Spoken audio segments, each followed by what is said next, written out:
Good morning, Nashville. My name is Braden Gall, and this is the 440 for Wednesday, March 2nd. Zach Lyons of the Football and Other F Words podcast, Broadway Sports Media, joining us here on this long-form debate edition of the 440. Zach, good morning, sir. How are you? Morning, I just came back from last night from being at Hilton Head. So I got the vacation beach bloat going on. So I'm a little waterlogged from all the alcohol and bad food I consumed over the last, 96 hours of beach life. I was going to call it a glow, not a bloat, a glow. You've got that beach glow to you. Like, you look refreshed, you look happy, you look ready to argue about drafting a quarterback in the first round. I hope you are. So I'm glad to have you back. A lot of demons to exercise. I kind of took a break from Twitter as well. So it's been great. I didn't take my laptop or an iPad. I literally went with 2 books and my phone, and it was a good time.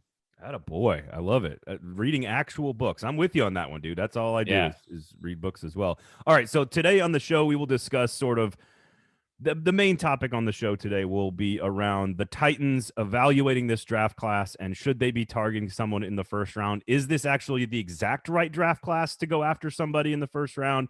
Or is this one of the worst draft classes to go after a quarterback? So we'll have that debate a little bit later on. We'll talk about some of the SEC guys in 2022.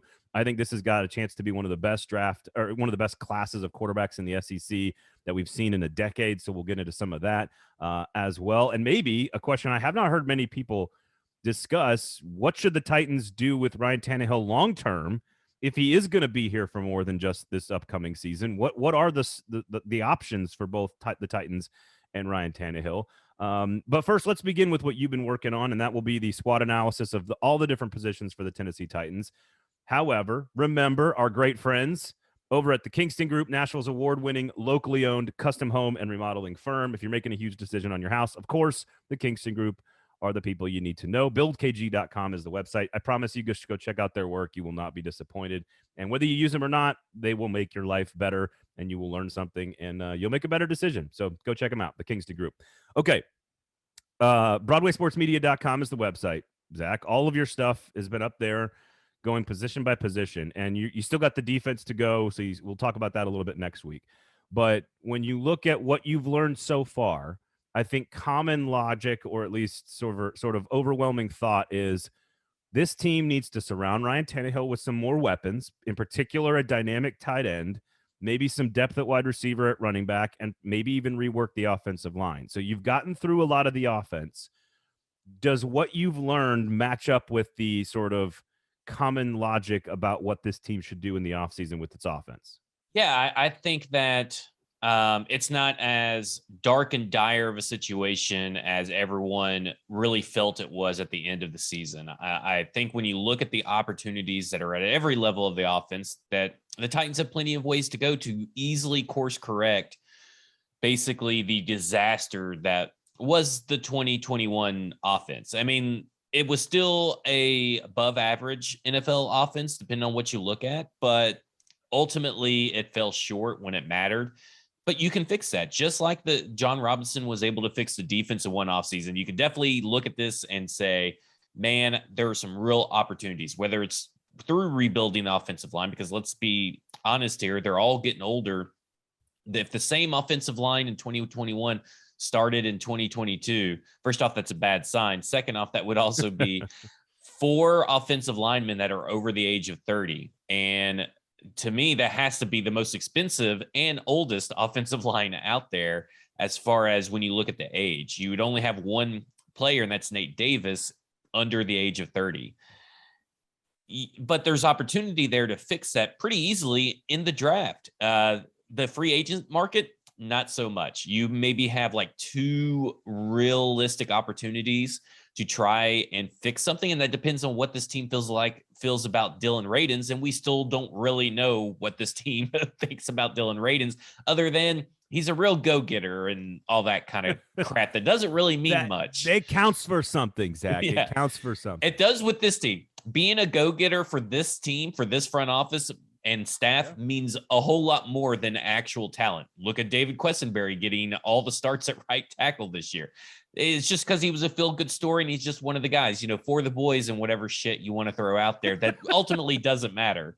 to how good and how well you play in the NFL. I think that there's opportunities for wide receiver and tight ends to get extremely better. You do have opportunities to make your running back, your change of pace running back, that pass catcher, whatever it is you want to call it, better than relying on Twitch enthusiast Darrington Evans, who can't stay healthy, or relying on, undrafted free agent Dontrell Hilliard, who you may not even know is going to be able to reproduce what he was last year. Like, isn't he just a younger Jeremy McNichols at this point? And then, of course, you got quarterback. And this is the big topic on everybody's mind. It's not going to go away, no matter how much us analysts probably scream to the void that we wish that it would go away. But they have a quarterback issue of the future, and that comes down to Ryan Tannehill. And you look at this draft versus next draft, they're kind of in a bind, right? I mean, you're a proponent of this. You think that this could be a draft where they could potentially draft a quarterback in round one and that not be an issue, right? So this is the discussion I wanted to have with you today primarily, which is, should the Titans target a quarterback in the first round? And this comes with a lot of caveats. Like, it comes with a lot of, like, if you believe this or if you think that. And I think the reason I say all of that is because number one, I pick a mock draft. They're all mocks right now because before free agency, everyone's just guessing. They're worthless. They're so worthless. They are. But what you can look at is experts' rankings of prospects within a position. So you can see that Kenny Pickett is largely considered the most overall and game-ready quarterback of anybody out of Pittsburgh. Malik Willis is largely regarded as the most talented quarterback in this draft class. Needs to learn how to not throw like 5-yard crossing routes at 1,000 miles an hour because his arm is too talented. He's actually got a little bit of Michael Vick to his game. And you can look at Matt Corral, who's a little undersized but ran that Ole Miss offense great. Carson Strong out of Nevada, Desmond Ridder, who's got accuracy issues but has almost everything else you'd ever want at the quarterback position. The problem is that accuracy is not something you can really teach in the NFL. You either sort of can throw the football 38 yards downfield into a basket or you can't. It's hard to teach that. So point being, a lot of guys agree on sort of who the best names are. I love Sam Howell, for example, out of North Carolina. The key is none of them are going to grade out in the top 10. Maybe the names move up the draft as the first round unfolds, as we see with positions when there's a run on a position and people think they've got their guy. So this is why here's my case, and you could tell me what you think. Number one, you can probably find your quote unquote guy in the, let's say, 17 to 22 range in the first round, which wouldn't cost you a whole lot to move up to sort of get your guy, because there's none of these guys that are going to go number 2 or 3 or 5 or 6. We've seen lots of really good quarterbacks be drafted after the top 10, namely Patrick Mahomes, Deshaun Watson. Like, we've seen a lot of these guys. Lamar Jackson was picked 32nd. Like, there's a lot. Aaron Rodgers. Yeah, like a lot of these guys, almost everyone in the AFC has a first round draft pick, but a bunch of those guys were taken after number 10.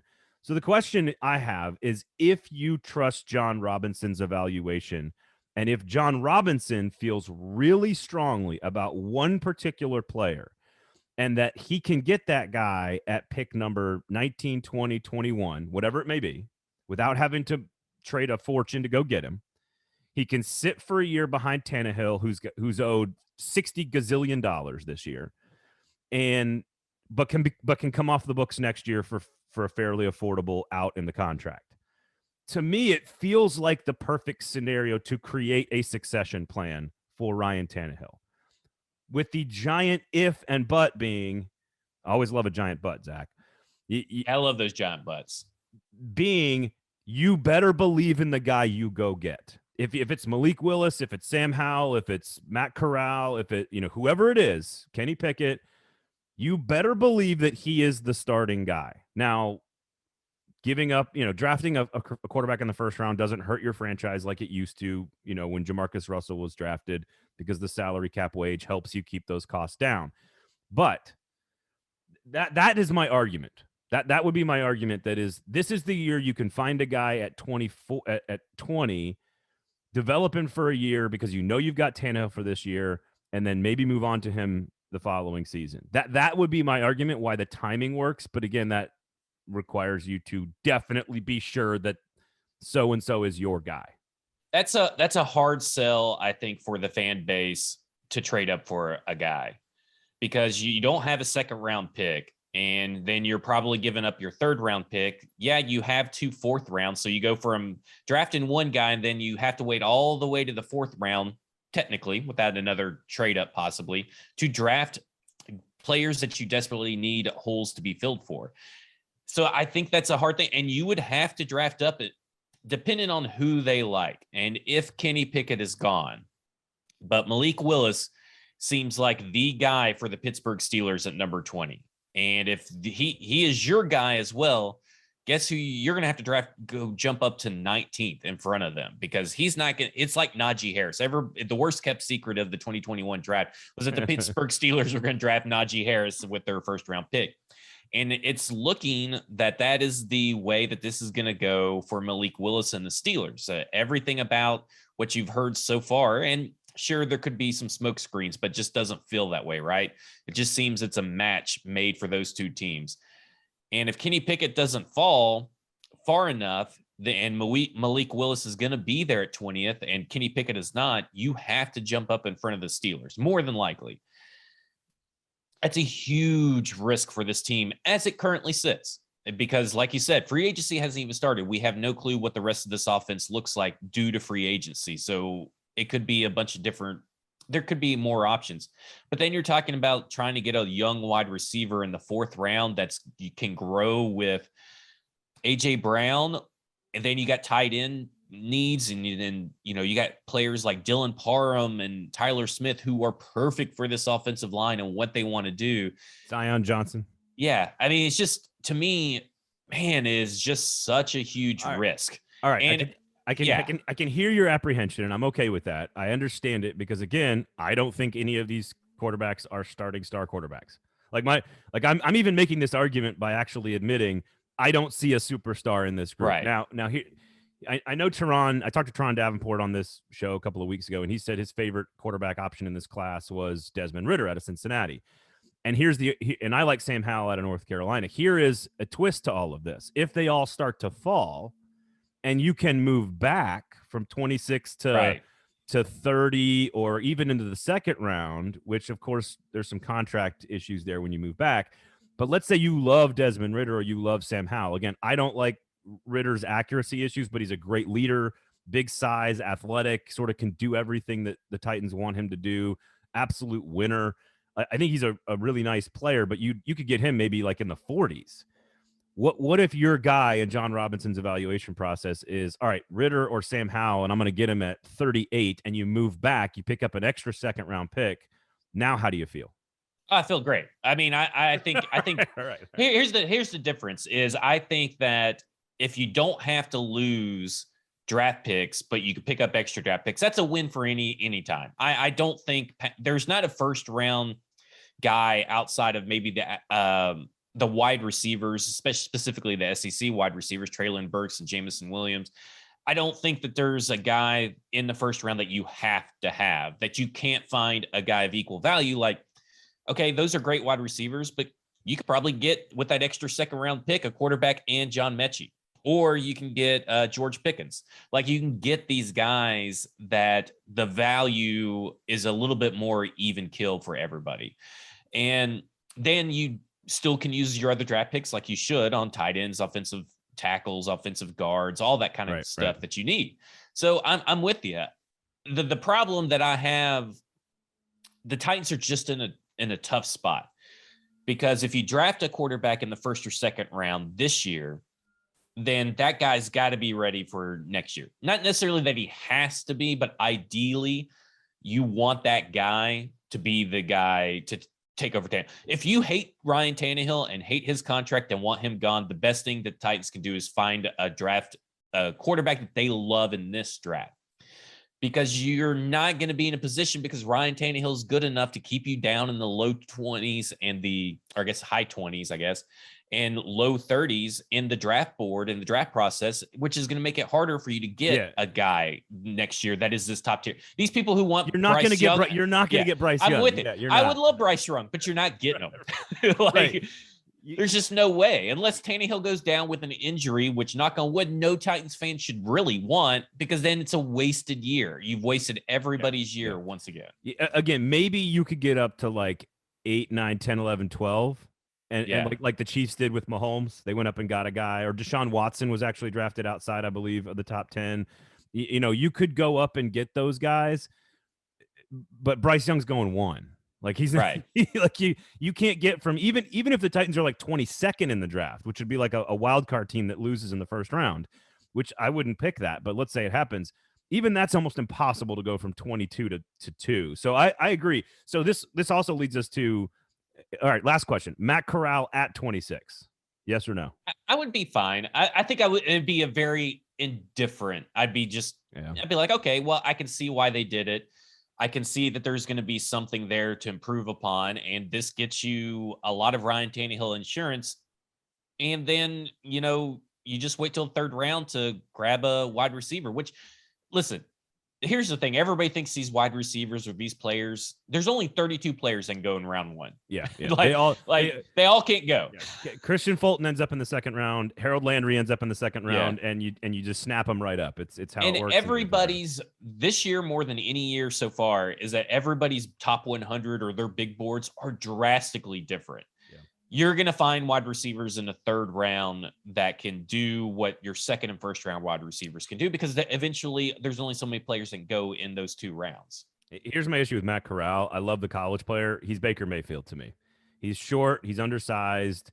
He's got a big arm, but he played in a spread offense that is not going to be what it looks like in the NFL. And earlier in his career had some interesting, brouhahas on the field. So I think he's Baker Mayfield, which leads us to, all right, if you're not going to draft a quarterback and we don't think we can go up and get one in 2023, what is the long-term relationship between Ryan Tannehill and the Tennessee Titans? Because we know there's an out after the 2023 contract. There could be guys available, Derek Carr, not the Aaron Rodgers, Russell Wilson guys that are going to cost you like 3 first-round picks. I'm talking about more of these middle-tier names like the Baker Mayfields, actually, ironically. What is the like? Are they going to bring him back for 4 more years? Like he's 30, he'll be 34 next year. Like what is the long-term relationship between Ryan Tannehill and the Titans? I think Titans fans are going to hate this. They're going to hate to hear this as a whole. But if the Titans do not draft a quarterback in this draft that they fall in love with, throughout not only the draft process, but the offseason process, and love his work ethic, love what they see, and they just glow about him all freaking season long, right? If they don't find that guy in this draft, Titans fans probably need to start, being resigned to the fact that last 2023 contract number is probably going to turn into some sort of extension for 2 more years. And he could be here till 2025, because you have to at least lower down the cap hit, but you have to have a quarterback until you have a quarterback option with the way that it's looking like. I mean, what I love about the combine, a lot of people hate combine. The numbers are great. They if you take those with the tape, it's a great, combination of figuring out what a draft prospect is. But what's best about the combine is everybody getting together, getting drunk at St. Elmo's. You're talking about GMs, coaches, and reporters all in the same spot. And that's where you hear the real juicy details of what's going on in the NFL. And so far, the buzz around the combine is that the Packers are renegotiating with Aaron Rodgers, which means that he's going to be locked in with them for 2 or 3 more years. No big surprise. Russell Wilson probably isn't going anywhere this year as well. Maybe next year. But if he's a free agent, then you get the Deshaun Watson stuff. Like there's all kinds of things that every quarterback option you could throw out there that is either the same as Ryan Tannehill or an improvement on Ryan Tannehill comes with like 13 caveats and 13 buts. And this is why drafting one that you love this year and having him sit for the 1 year, and then Tannehill rides off into the sunset and you get to start your guy. That is why it works so well right now, right? It works, but you gotta have that guy. Yeah, I know. The problem is is that guy in here? Is Malik Willis, Josh Sam Allen, Howell. and Patrick Mahomes? Like, that's what you're looking for, right? You're looking for the guys that everybody was really out on that can take this to another level. Is he Lamar Jackson? Is he I'm telling you, all those guys? Sam Howell is a Drew Brees light. I'm telling you. More athletic than you realize, great arm, a little undersized, put up huge numbers at a college program that's not a premier program. Sam Howell is my guy. I want them to trade back to 45, draft Sam Howell, and sit on him for a year, teach him the system, and have him come in and just do what Ryan Tannehill does, but with more accuracy and more arm talent. My guy's a kill glass. I talk about him all the time. Okay, all right. He's big. He's prototypical. That big guy. He looks kind of like a more in shape Ben Roethlisberger. Like if Ben Roethlisberger was actually in shape, because he's going to be a hard guy to bring down, and he's going to be a guy that can run you over when he's rushing the football, which he doesn't do that often. And he is a passer who can make all the throws. All right. But how do you evaluate him? Because I don't even think he's getting into the actual combine, which I think is a big disservice to him, particularly. So let me ask you this question. Looking at these SEC 20, they don't draft a quarterback this year. Looking at the SEC 2023 quarterback class, I see guys like Hendon Hooker, right, who has taken a step in a Josh Heupel offense, and he is someone that reminds me, he has the arm and the talent for, he can overthrow his guys pretty easily because he has that arm talent. Maybe another year his accuracy improves, but he's a guy that reminds me of a Malik Willis that has all these intangibles, but he seems like a safer pick than Malik. And I'm not saying you draft him in the first round, mind you. No, I don't think Hendon Hooker is an NFL quarterback. You don't think he is at all? No. Because I think he can make those throws. I need to see it this year because I do think this crop of SEC quarterbacks is going to be the best we've seen since 2013, when it was Johnny Manziel, Aaron Murray, Dak Prescott, Connor Shaw, James Franklin, Josh Dobbs played that year a little bit for Tennessee. That's a lot of rough names. Zach for the NFL, when you look at for the NFL. Yeah, none of them were good NFL names, but they were all great college names. And I think you're going to see a lot of that. Other than Bryce Young, I think you're going to see a lot of that this year. It's going to be one of the best quarterback classes we've ever seen. Collections of guys in the SEC, but like Will Levis is not an NFL quarterback, but a really good player for Kentucky. Hendon Hooker. I think KJ Jefferson has a chance to be a star for Arkansas. He's got built from the Cam Newton mold, 6'5", 235. If he can put the arm talent together with the athletic ability, he's got a chance to be a draft pick. Will Rogers at Mississippi State's going to get pigeonholed into that system quarterback deal. Spencer Rattler could be a guy that comes out of the draft. Jackson Dart is playing it, a big-time recruit, transferred to Ole Miss. See, those last three names, I think, are the most intriguing names. They're the most talented. Yeah, because I think that, you're right. Will Rogers is getting going to be, pigeonholed into that spread kind of offense kind of deal. But the talent's there, right? I mean, yeah. Do all quarterbacks have to, have a spread offense in college after or spread offense in the NFL to be a successful? No. Outside of Bryce Young, who is the guy that you think right now, not projecting right now, is NFL ready? Wow, that's a really tough question. Wow,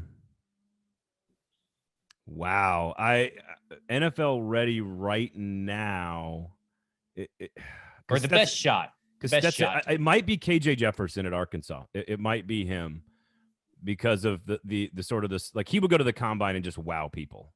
Like and he's been a leader. He's been in shootouts. Arkansas is way better than we thought they were going to be because of his leadership. I think how much of that was Treylon Burks? Burks is great. There is something about the buy-in at Arkansas that's happened that people, like, they're all just bought into to Sam Pittman, the coaching staff. But I think a lot of it's Jefferson. I think he is that good. Stetson Bennett has no NFL ability. I don't see, some of these younger guys, like Miles Brennan at LSU's got some upside. Haynes King at A&M's got some upside. Actually, the best guys in the SEC from a draft standpoint are all going to be these 5-star freshmen that came in, like Connor Weigman at A&M and Brock Vandegrift at Georgia, like all these backups who are 5-star prospects. I think this is a great collection of quarterbacks in the SEC. I'm not sure, other than Bryce Young, I can pinpoint one that is for sure an NFL starting quarterback, except for, I love this guy, Anthony Richardson at Florida is going to be a superstar. He looks like Tebow, plays like Cam Newton, but he is only a sophomore, so he would actually be 2 classes away. So there's definitely some guys worth scouting, though. Yeah. Will Rogers, Hendon Hooker, KJ Jefferson, all those guys are worth looking at. And so I think a lot of those guys are going to get drafted. I just don't know how many of them are like first, second round guys, if that makes sense. Yeah, so. I think a lot of the SEC quarterbacks, probably you're looking at 2024 to seeing the bulk of them be ready, or 2025. Yep. But I do think that, KJ Jefferson, Hendon Hooker, and oh man, we were just talking about Will Rogers probably have a huge chance to up their draft stock if they keep improving in the system that they're already in, because that's what you want to see. Desmond Ridder improved year after year after year in the same system, and it was a pro style offense. Granted that not all these are in a pro style offense, or they're spread and all that kind of stuff, but you want to see improvement when you have consistency. If they all take a step back, or if one takes a step back, or whatever, that really hurts their chances of really improving what they can do for an NFL team at the next level. Zach, every system now is a pro style offense. Every single one in college. Pretty much, right? I mean, it doesn't feel that way? With the exception of the triple option, every single system is a pro style system. Speaking of a system quarterback, Zach, you are the host of you're one of the hosts of the Football and Other F Words podcast. What do you guys got coming up on your episode this week? We're taking a hiatus this week because of the vacation. And so next week we'll dive into a lot of the salary cap, free agency stuff that's happened in between now and then, and preview or review a lot of the combine stuff. Let me say this. There is nobody in the Nashville market that does more when it comes to free agency, about contracts, about the salary cap, than myself. And I'm going to throw it out there because everybody tries to duplicate it. You start seeing now, after last season where I did a bunch of free agency trackers, free agency 101, they're all now trying to copy me, and they're still failing at it because they still fail to grasp the nuances of an NFL contract. I am your guy. So that will be basically most of the offseason is going to be about breaking down, the team, but they're mainly their free agency moves for the foreseeable future, and previewing certain draft guys that we have our eyes on. Cutting Roger Saffold and Taylor Lewan. There you go. Zach is your guy for all contract negotiations and or free agency, and he will tell you about it. Make sure you check out the Football and Other F Words podcast, Broadway Sports Media, of course, BroadwaySportsMedia.com. Of course, you can check out all of our stuff on the YouTube, so make sure you go check it out on the YouTube and the socials as well. Special thanks to our sponsor, the Kingston Group, for hanging out with us and making sure this show takes place each and every day. Nashville's locally owned, custom home, award-winning firm there. Obviously, BuildKG.com is the website. So remember the name, the Kingston Group, before you do any big work on your house. For Zach, my name is Braden Gall. Thank you guys all for listening. This has been the 440 for Wednesday, March 2nd.